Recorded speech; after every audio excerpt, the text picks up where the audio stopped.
On the 1st of March 1951, after 3 years of brutal interrogations and a show trial, a man was led into the basement of a communist prison in Warsaw, Poland, and shot in the back of the head, Katyn style.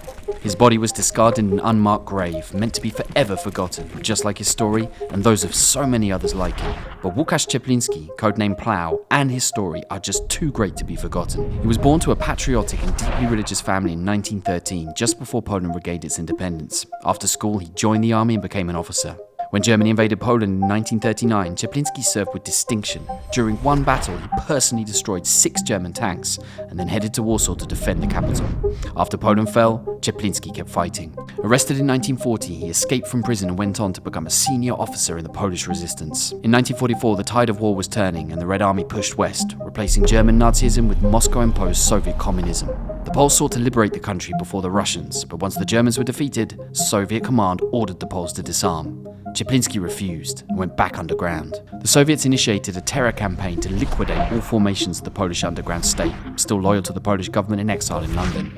And yet, the Poles fought on. At least 20,000 continued the armed struggle, with many taking shelter deep in the forests. Ciepliński also continued the struggle against the Reds. He joined the largest anti-communist military underground organization, the Freedom and Independence Association. He became its leader in January 1947, but was arrested by the Communist Security Services by the end of the year.